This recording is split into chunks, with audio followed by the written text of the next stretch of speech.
おはようございます。ハバナからです。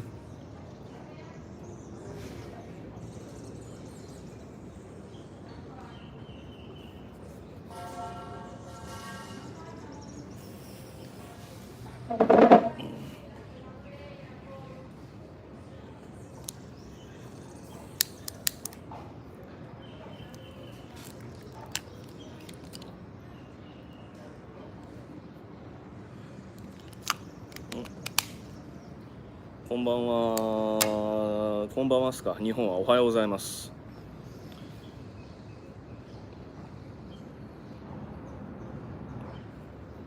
おはようございます。葉巻に気を取られたら3人にも挨拶されてたのに気がつかなかった。すいませんでした。日本寒いですか？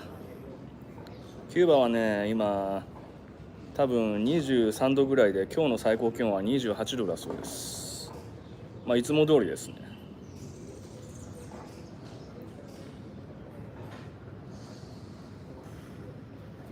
何事もなくロシアの関係でどうなるか分かんなかったけど、いや分かってたけれども、キューバに来れてよかったなって感じですね。特に最初からロシアの上空を回避して飛ぶことになってたんで、来れるのは分かってたんで、時間が変更されるだけで何も問題なかったですね。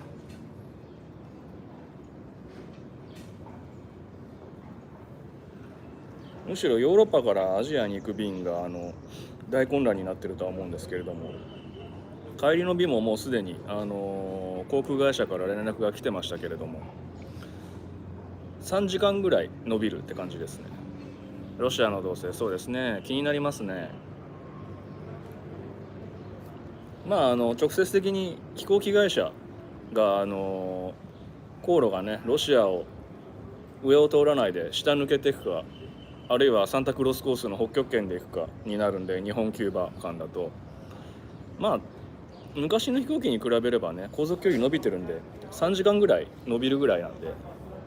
こんばんは。マロさんじゃないですか。今度は菅さんと3人で葉巻ぶち決めましょうね。多分航空会社より気になるのがキューバはロシアと仲がいいんで、それがどうなるかって話ですよね。でもロシアからたくさんお金借りてるけど、ロシアだけじゃなくて中国の方が今仲いいんで、そうだったんですね。いや、ロシアがなくても中国があるんで、キューバにとっては特にあんま関係ないと思いますね。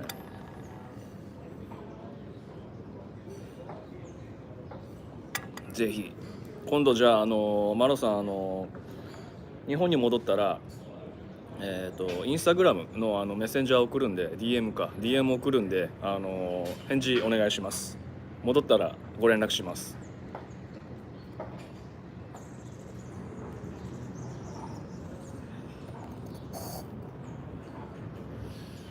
キューバって別になんだろうな、暖かい国だし島国なんでね、食料自給率とか低くて資源ないですけど、その気になったらね、魚釣ってバナナもいで食っていけるんで、そんな厳しいわけじゃないんですよね。よろしくお願いします、マロさん。だからなんか葉巻もね、巷で値段が上がってるんですかとかよく聞かれるんですけれども、値段上がってないですよね。ちょうど SG 帰りです。いいっすね。 SG 最近全然ね行けてないからな、お伺いしたいな。キューバじゃバーがないんでね、日本のバーに行きたいですよね。で、何でしたっけ。葉巻の値段ですか。葉巻の値段ってキューバでね、全然上がってなくて変わってないんですよね。なんかよく聞かれるんですけど、キューバで値段上がったんですかって。去年の、6月に、通貨が一つになった時、キューバって外国人用とキューバ人用の2種類の通貨があるんですけれども、これを一つにするっていうのは去年あったんですね。その時平均して8% ぐらいかな、葉巻の値段は上がったんですけれども、多分調整っていう感じだと思うんですけれども。おはようございます。それ以降はキューバの葉巻の値段って上がってないんですよ。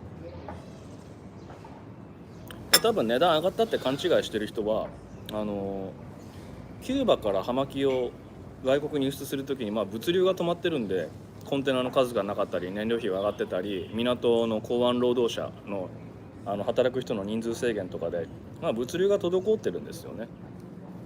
それはパンデミックの前からもそうだったんですけど、それでネットショップとか海外の葉巻屋さんに葉巻が欠品してるのが多いんですよね。でそれを見て、葉巻が値段上がってるとかないとかいうふうに勘違いして言ってる人がいるかもしれないんですけれども、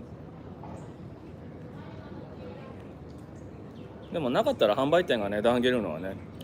市場の競争原理で当たり前なんで、それ言ったらウイスキーとかと全く同じなんですよね。でもそれは大元の値段が上がってるかどうかって言ったら別にそうではなくて、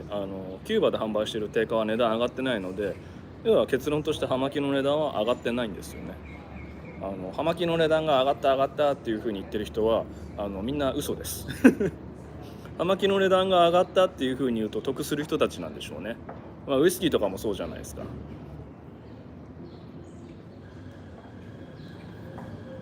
インスタグラムとかでも上げましたけれども、ラカーサ・デル・ハバナのフェイクのアカウントでラカーサ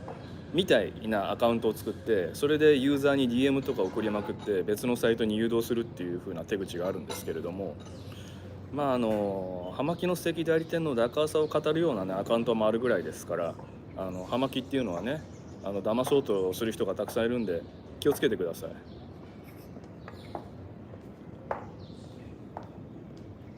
いかにも本当ですっつって偽物売るようなお店なんかは可愛い方で、何しろキューバにも偽葉巻売るお店はありますからね、で当然日本にもありますし何年も前からありますよね。そうなんですよね。なんて言うんでしょうかね、物がないから、要は欲しがる人がいるからですよね。年明けから大幅に価格上昇するという噂をね、去年あたりからよく聞いてましたが、どうなんでしょう。年明けから大幅に上昇ってもう3月ですよね。で値段上がってないですよね。キューバではそもそも値段上がってないです。で、分かんないですよ。ネットショップとか小売店とかで値上げするところはそれは個々の判断なので、それは別に値上げとは言わないんですよね。で、値上げはしてないです。値上げするっていうふうに噂を流している人が値上げすると多分得があるんでしょうね。嘘です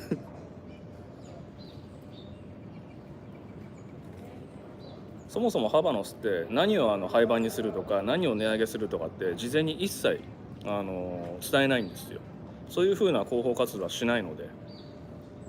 ナイスハイパーブルースカイ、めっちゃ空青いです。だからハバノスが値上げするとかいうふうに言ってる人はそもそもハバノスに詳しくないです。ハバノスが言うのは値上げしたですんで。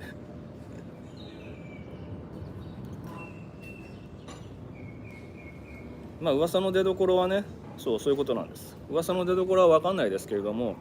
年明け早々値上げするよっていう人が値上げしなかったのを目にしたらどんな反応するかっていうのが、その人がどういう人間かっていうのが分かるんじゃないですかね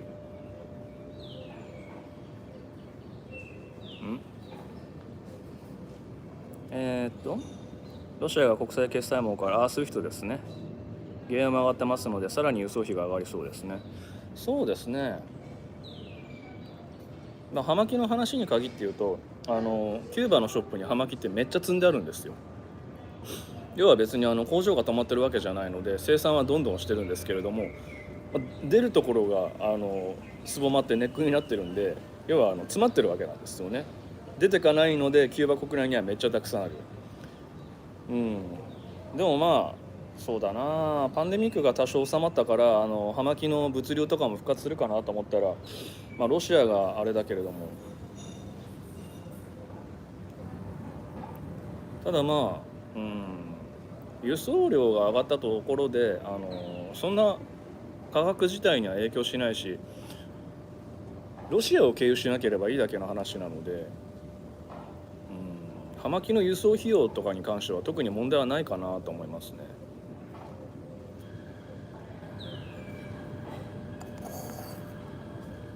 今こうだああだっていうふうに言うのは早計ですから何とも言えないんですけれども、もの自体はあるので、葉巻は今後手に入りやすくはなると思いますけれどもね、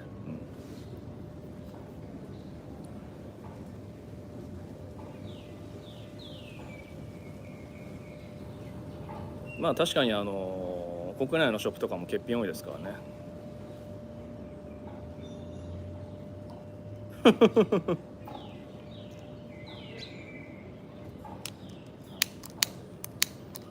あれつかね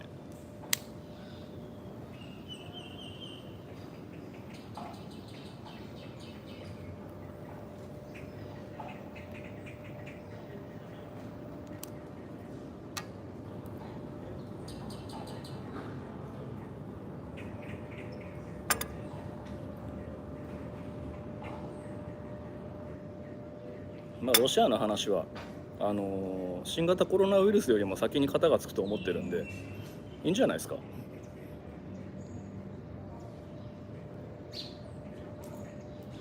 それに葉巻はネットショップとかね葉巻屋さんとかには数はないかもしれないですけれども、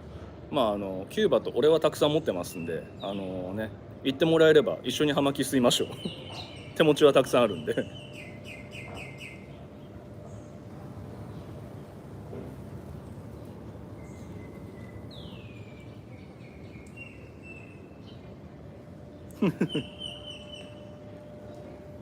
はい勉強していきましょう。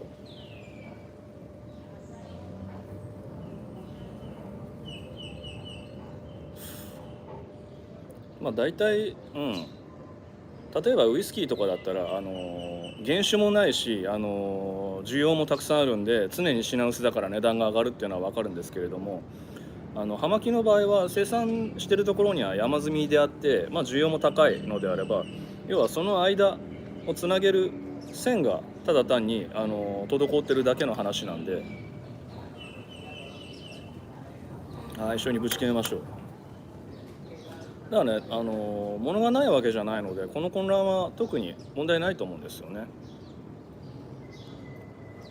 で最初にお話しした通り葉巻自体の値段定価は上がってないのでショップとかインターネットショップとかね売ってるところで値段上がってるのは単に物流が止まって物が少なくなってるんでいわゆる便乗値上げしてるだけのところなんでね。便乗値上げしてるところなんて要は物が普通に出回り始めたらもうそこで買わないじゃないですかみんな。あそこ苦しい時だけ値段上げて取り上がったみたいな感じでみんな覚えちゃうんで。だから今だけですよねそういうふうなアコギな商売してるお店とかがあるのは。元に戻ったらもう多分誰も買ってくんなくなっちゃうから。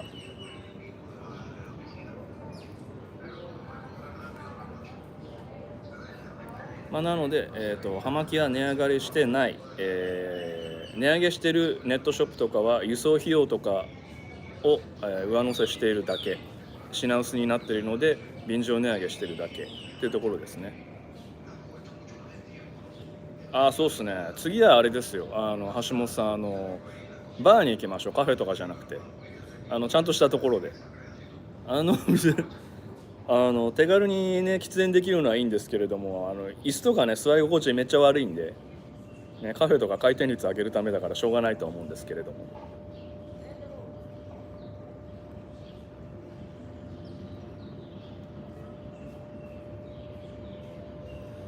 いやでも今日の朝ごはんもまずかったな。ひどかった。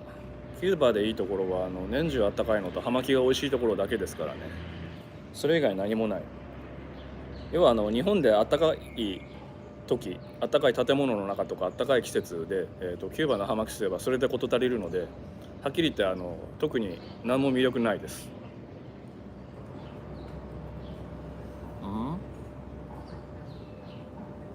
そうですねインターネット様々ですよね。まあでもインスタにも載せましたけど YouTube とかTwitter とかで当たり前のように嘘をつく人とかもいるんで気をつけてください。ファクトチェックしましょうね。それは葉巻に関わらずですけれどもデマに踊らされないようにしましょう。あと焼いただけのピーマン焼いてあるんですけれども朝飯でさっきツイッターに載せたやつですよね。焼いてあるんですけど時間経ってるんで冷えてるんですよ。最悪ですね。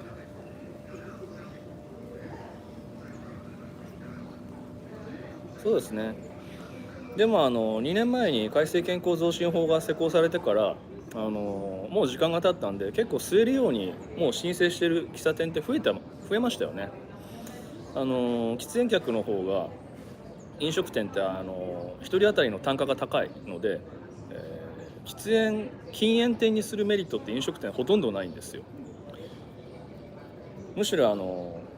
コーヒー一杯でいつまでも粘られると飲食店とか喫茶店ってものすごい回転率落ちるし単価も下がっちゃうんで、喫煙客って葉巻だろうとタバコだろうと喫煙すると喉が渇くんで一杯だけってありえないんですよね。で文字通り一服つけに来るんでパッと1本吸ってさっとコーヒー飲んで出ちゃう人が多いんで、喫煙客の方は実際のところ回転率高いんですよ。多分飲食の人は全員知ってると思いますけれども。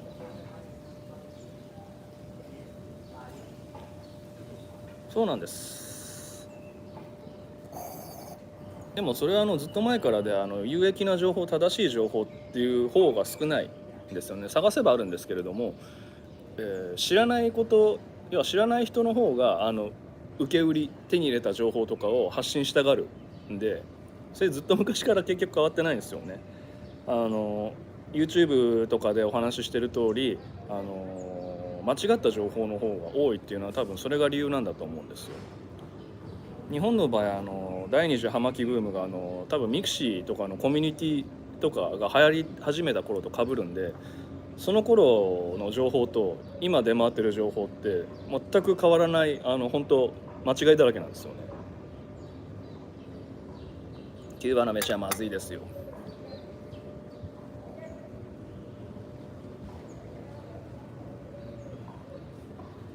まあ逆に言うと葉巻について正しい情報を知ってれば間違えてる人っていうのはすぐ分かるんで、ちょっとこの人とは近づかないようにしようっていうふうに簡単にそこのところで分かることができるんで、メリットがあるといえばメリットがあるんですけれどもね。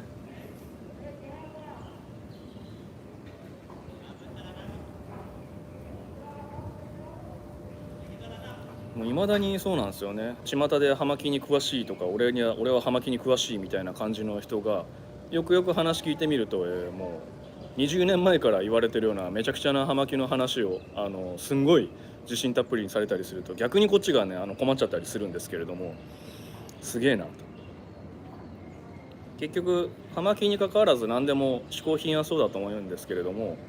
一人で楽しむんだったらその我流っていうのはいいと思うんですけど、我流が通じるのはその人のいる範囲内だけなんですよね。その人のいる場、その人のいるお店、その人の呼んだこのテリトリーだけなんで、それが全部に通じるかって言ったら別の話で、全部に広範的に通じるっていうのはその業界のスタンダード、標準、公式っていうものなんで、それは何にでもあるんで、20年後も日本で葉巻が吸える環境確立されてるか心配です。そうですね。よく聞かれるんですけれども、改正健康増進法がね、だんだん厳しくなってはいくとは思うんですけれども、タバコ税っていうのが貴重な税収なので、特にコロナでばらまいちゃったので税金を確保しないといけないんですよね。なんで、どこかよりも上げちゃうと、もしくは厳しくしちゃうともう税収が入ってこないっていう風になっちゃうんで、そこのところの見極めはね国は必ずやってるんですよね。税金をね集める役人の人って悪魔的に頭がいいんで、ここまでっていう風なところをものすごい緻密な計算でやってるんですよね。でそこのところを、必ず残すんで、法律とかも必ず喫煙関係で玉虫色になってるんですね。ここを使えば抜けられるっていうのがあるんですよね。だから今回も、直近だと2年前のは申請すれば OK。 ただ申請の仕方がわからないっていう人が多かったんで、一時的に喫煙できるところが少なくなっちゃったっていうことなので、そんなにね心配はしなくていいと思います。必ず何か方法はその場その場で出てくるんで。前回どこまで吸えるかっていう動画もすごく勉強になりました。会員制バーに行けるように頑張って仕事します。そうですね。なんか葉巻の動画とかね YouTube とかチラチラ見てるとほとんど見ないんですけれども、あんま役に立たないから、要はなんかどうやったらかっこよく吸えるかとか、そういうすごい葉っぱのところだけにこだわってて、基本のところ全然話してないんですよね。多分その基本がわからないからっていうところだと思うんですけれども、かっこよく吸うも何も基本的なことを知らなかったり、基本的なことに答えられなかったらダサいだろうっていうふうに思うんですけれども、そんなかっこつけてもね、中身が伴ってないっていうか、口先だけになっちゃうんでそれがかっこいいっていうんだったら、かっこって何なんだろうって話になるんですよね。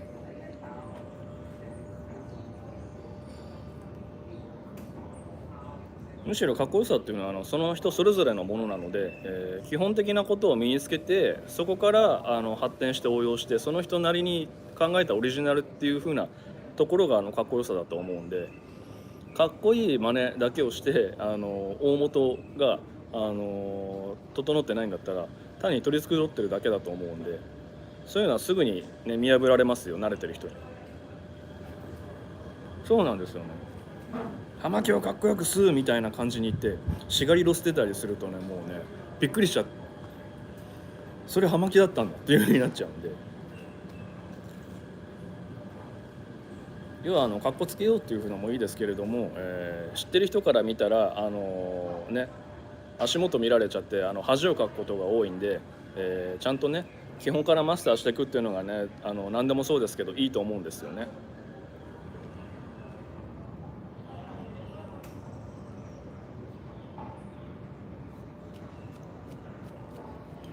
だってかっこいいですねっていう風に、褒められたり認められたりするのって、それを詳しい人からされた方が嬉しいじゃないですか。何も知らない人にそんなこと言われてもあんま意味ないですよね。そんな対して、初心者っていう言い方は悪いですけれども、あまり葉巻を知らない人に褒められてちやほやされても、それで満足する人はそんなに葉巻好きじゃないんじゃないのかなっていうふうに思うんですよね。だからなんかそういうふうに自称葉巻に詳しい人とかと葉巻を一緒に吸ったりすると、葉巻なんてカ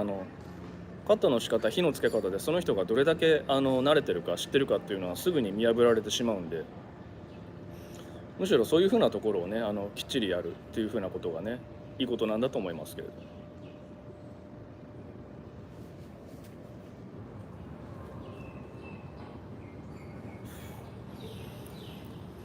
こうあれだな、でもいつも使うホテルよりも星一つ落ちるんですけど、こっちの方が w i f i のつながりがいいな。なんでか分かんないですけど、人が少ないからか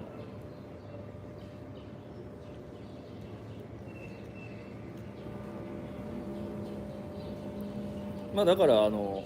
俺の YouTube で載せてる動画は本当基本的なことばっかりでつまんないかもしれないですけれども、そこのところがね一番重要なので、そこはもっとねしつこく延々ってやっていこうと思ってるんですけれども、ただどこまで葉巻や吸うかっていう風なの前回そうでしたけれども、あれも動画の視聴している方からのご質問だったんですよね。なんでこれがわからないとか、これ教えてもらいたいっていう風なものがあったらYouTube のコメントでも、SNS 何でもいいですけれども言っていただければ、こちらの方で動画作ってお答えいたします。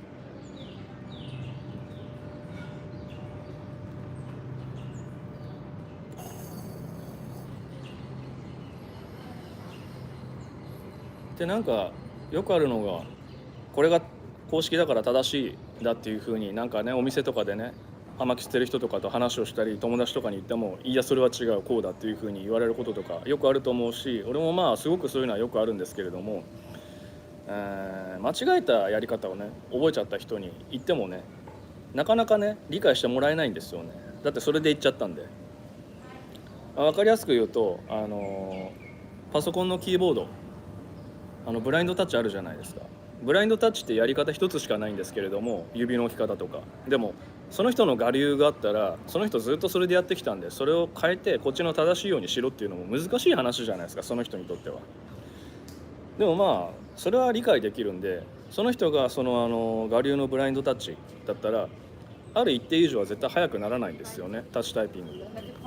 でもそれはその人のやり方なんでしょうがないんですよ。変えろって言ってもしょうがないんで、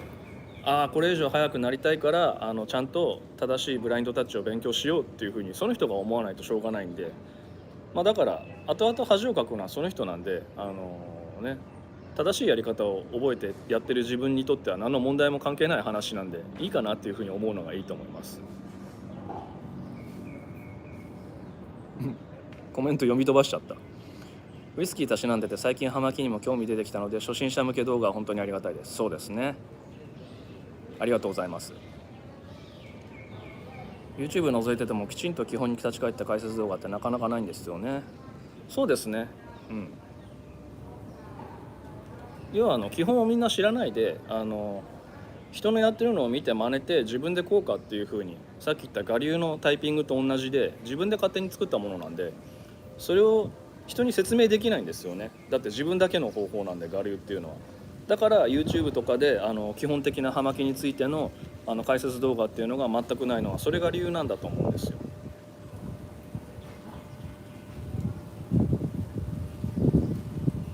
ではね YouTube の動画をこれ登録者数こんばんは多いなと思って見てみると葉巻のね保管する温度は、70温度が20度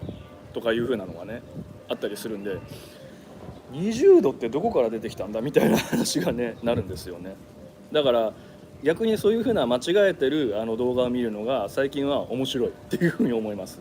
どこからその情報が入ってきたんだろうとか。でもね雑誌も含めて日本の葉巻の書籍とかは多分うちに全部あるんでそれ見て遡っていくとここからかっていう風なのが分かるんですよね。葉巻についての書籍って日本で出始めたのって91年とか92年ぐらいなんで、その頃雑誌、男性向けの情報誌とかにそういう風なのが載る走りだったんで、そういう風なところに間違いだらけの葉巻の情報がたくさん載ってて、多分そこからの受け売りでそれを真に受けた人が葉巻を吸ってその人の話を聞いた人があってどんどん広がっていったと思うんですよ。クールスモーキングとか本当そうですね。パイプに詳しい人の話聞いたらクールスモーキングってもともとパイプの技術らしいんで、葉巻に詳しくない人もしくは葉巻を吸わない人で一番多いのがタバコも葉巻もパイプも全部一緒だっていうふうに思ってる人が多いんで、だからテクニカルなところもそういうふうなところを使っちゃう、スライドさせちゃうっていうふうな人がすごい多いんだと思うんですよね。例えば紙巻きタバコと葉巻タバコ、もともとタバコの葉っぱで作られてますから同じっちゃ同じなんですけれども、そんなこと言ったらシャンパンとブランデーも同じブドウから作ってるんで同じっていうふうに言うのと同じぐらいめちゃくちゃな話なんですよね。作り方も、保管の仕方も飲み方も飲むグラスもそれは違うものなので別物っていうふうに考えるのが正しいんですけれども、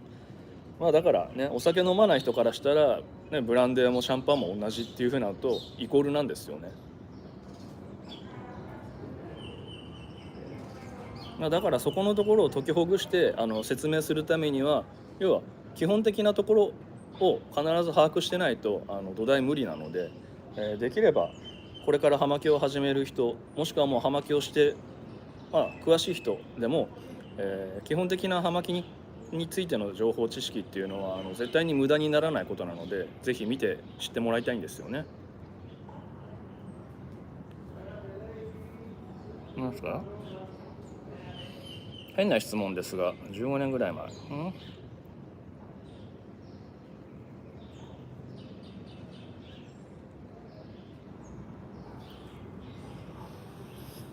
麻生先生のお世好きですよね。麻生先生は葉巻何でも吸いますけれどもオヨのペティロブストがお好きらしいですね。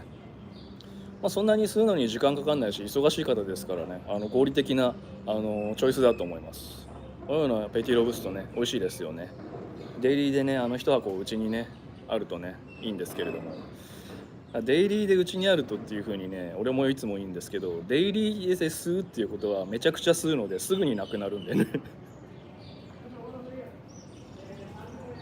だからデイリーで1箱っていうのは変な言い方です。デイリーで葉巻を吸うんだったらその銘柄 3,4 箱は絶対に必要になるんで、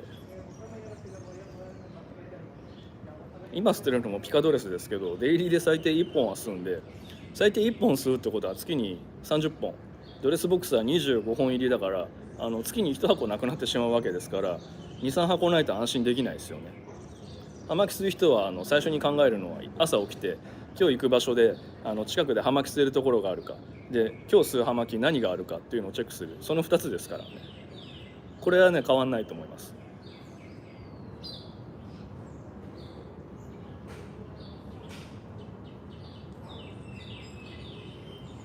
で葉巻吸える場所がね、その日の活動するところでなかったり、持ってきたと思ってた葉巻が手元になかったりすると、もうその日のテンション落ちますよね。仕事する気なくなるみたいな感じになるんで。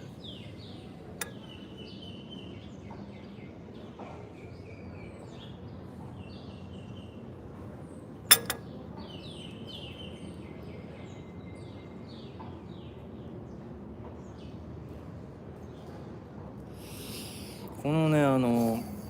日に何本葉巻吸うかっていうのねよく聞かれるんですけれども、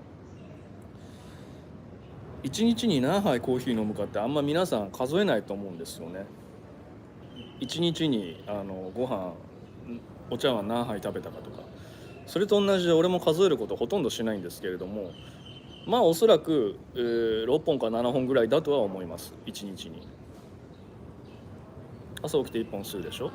朝ごはん食べた後1本吸うでしょ、お昼ご飯食べて1本吸っておやつ食べた後に1本吸うでしょ、晩ご飯食べた後に1本吸ったらもうこれで5本じゃないですか。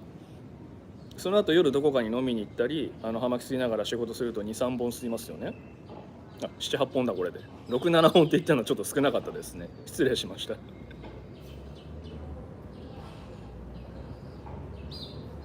麻生さん人にも配るらしいんですごい本数保有されてそうですね。そうですね。でも葉巻吸う人ってあるあるだと思うんですけれども、人に会ったら葉巻渡したり葉巻交換とかしたりするじゃないですか。仲間内ではフリスクみたいに葉巻をあげるみたいな感じでやってるんですけれども、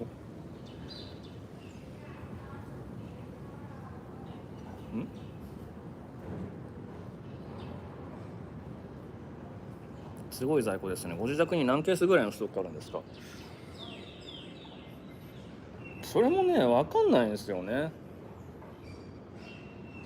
動画の裏にウェットキャビがあるんですけれども、ウェットキャビサイズだと多分ロブストのドレスボックスとかが、40本ぐらい40箱ぐらいは入ると思うんですよ。であれ以外に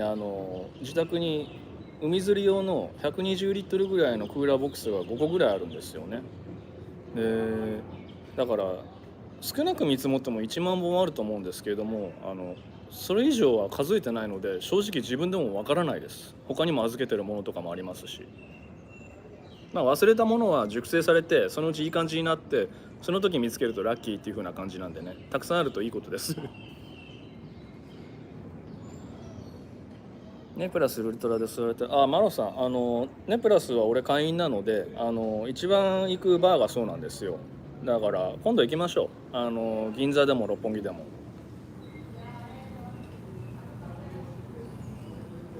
すごい万本ですか？そうですね、最低で見積もっても1万本あると思います。だから、日本国内のシガーショップとかシガーバーあらゆるお店に比べても俺のうちの自宅の在庫の方が多いはずです。種類とかも当然もう世の中に出回ってないディスコンとかオークションピース60年代の葉巻とかもありますから。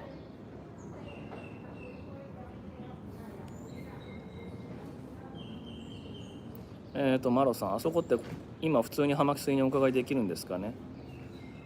ですね、あそこ会員制なんで入会するには入会お願いしないといけないんですけれども、会員の紹介だったら普通に入会できると思います。で会員さんが同行されるんだったらお店にも入れますし、よかったらオーナーとも知り合いなんで俺がご紹介しますよ。何年行ってんだろう、10年以上行ってると思いますけど、あそこだいたい外で葉巻するって言ったらあそこですね。で銀座店はうちから近いんでその気になったら歩いて行けるんでだいたい外でするときはあそこですね。でもご存知の通り吸うのが一番多いのは自宅のシガールームなんですけれどもね、外出るのが面倒くさかったり特にコロナになって時短営業とかで行ってしまってたとかいう風なのも多くてがっかりする時とか最近あるじゃないですか。だから自宅で吸うのが今めちゃめちゃ多いですね。自宅だったらね葉巻何でもあるから選べますし、酒飲んで途中で寝落ちしても誰にも怒られないですからね。お店とかで寝たらね怒られちゃいますからね。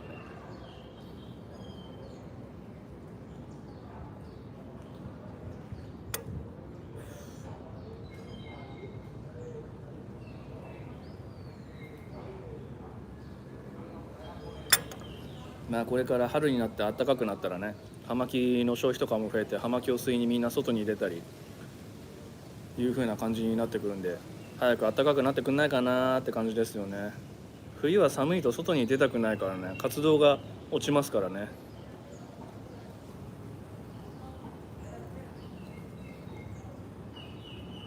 まあもしキューバが寒い国だったら俺絶対来ないですけどね。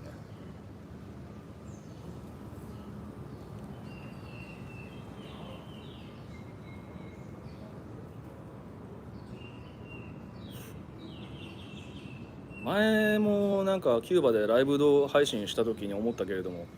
これあれですね、ライブ配信する前に開始時間まであの用意しておくページがあるんですよね。それやろうと思ってたんだけどな、忘れちゃったな。日本に戻ったらちゃんとやります。多分何時からライブ配信開始みたいな感じのアナウンスをするページだと思うんですけれども、もうちょっと前からちゃんと YouTube やってればよかったなと思うんですよね。YouTube のチャンネル作ったのは確か2014年ぐらいなんで、相当前からやってたんですけれどもずっと放置してたんで。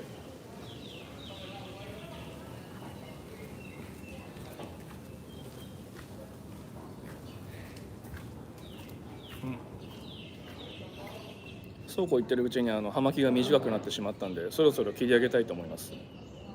まあYouTube のライブ配信するときはとりあえずキューバにいる間は、Twitter で予告すると思うんでチェックしていただけたらと思います。インスタグラムのライブはね残んないで消えちゃうんで、YouTube のライブの方をやりますんで。